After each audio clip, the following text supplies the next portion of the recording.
inilah bedanya yang berbicara pakai data, yang berbicara pakai fiksi. Okay? Saya jadi tidak enak ini Mbak hari ini. Mohon maaf. Waktu habis, Bapak. Harap tenang. Bapak Prabowo. Baik,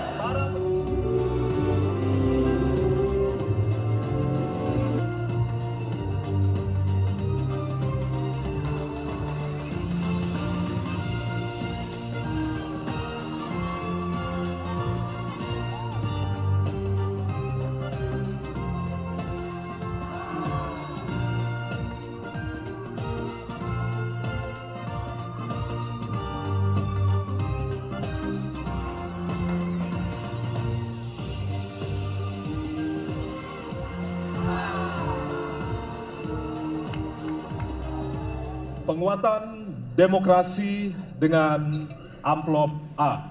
Baik, masih tersegel Bapak Ibu. Kita akan langsung buka.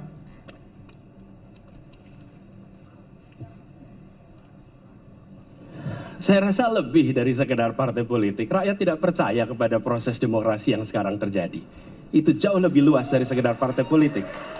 Ketika kita bicara demokrasi, minimal ada tiga. Minimal tiga nih.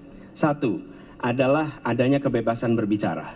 Yang kedua, adanya oposisi yang bebas untuk mengkritik pemerintah dan menjadi penyeimbang pemerintah.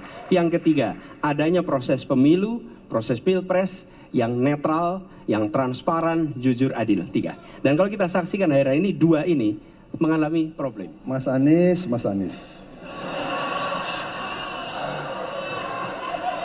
Saya berpendapat Mas Anies ini agak berlebihan.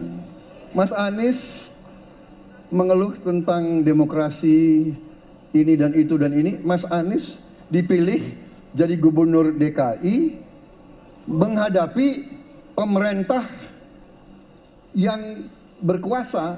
Saya yang mengusung Bapak.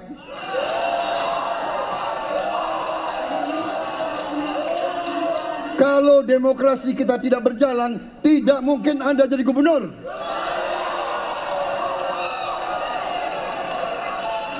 Kalau Jokowi diktator, Anda tidak mungkin jadi gubernur. Saya waktu itu oposisi, Mas Anies. Anda ke rumah saya, kita oposisi, Anda terpilih. Waktu habis, Bapak. Harap tenang. Bapak Prabowo. Baik, para pendukung, kami mohon untuk tenang, para pendukung. Membuat masyarakat bisa menilai. Karena itu oposisi itu penting dan sama-sama terhormat. Sayangnya tidak semua orang tahan untuk berada menjadi oposisi. Okay? Seperti sampaikan Pak Prabowo tidak tahan untuk menjadi oposisi. Apa yang terjadi?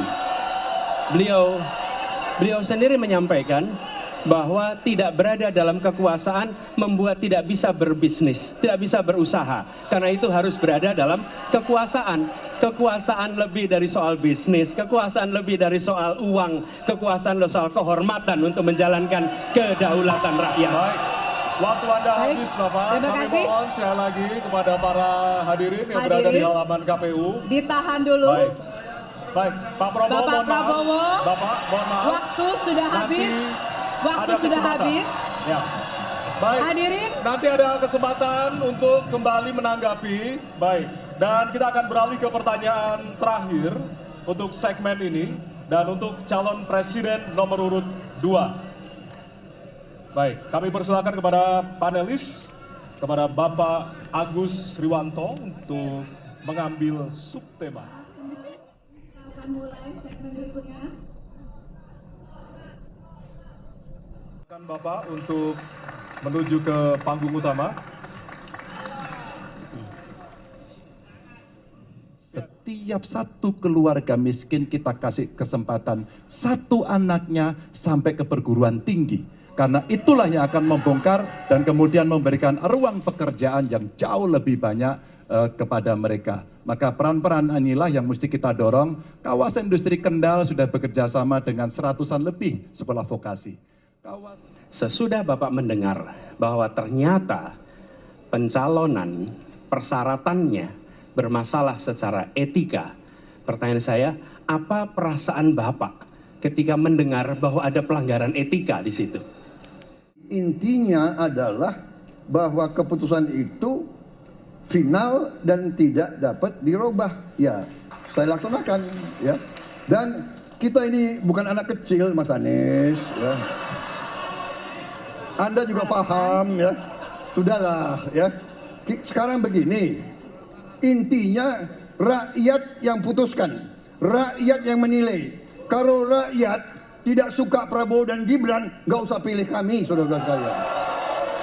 Dan saya tidak takut tidak punya jabatan, Mas Anies. Sorry ya. Sorry ya.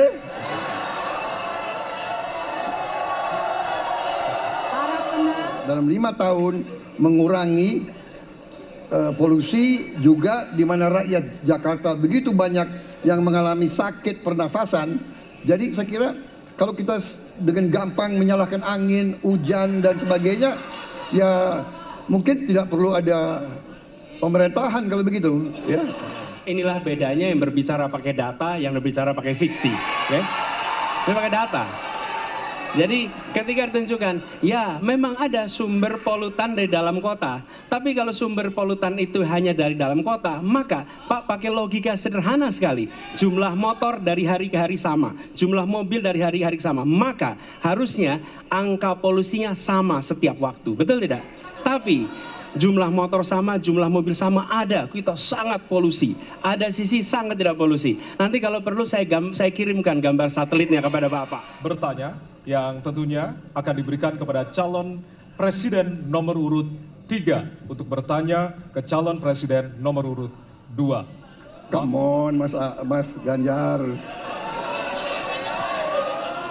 Ya, jadi saya tadi katakan, saya merasa bahwa saya yang sangat keras membela hak asasi manusia. Nyatanya orang-orang yang dulu ditahan, tapol-tapol,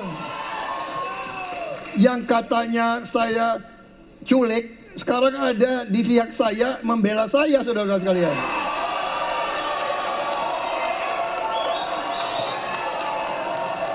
Jadi masalah HAM jangan dipolitisasi, Mas Ganjar ya.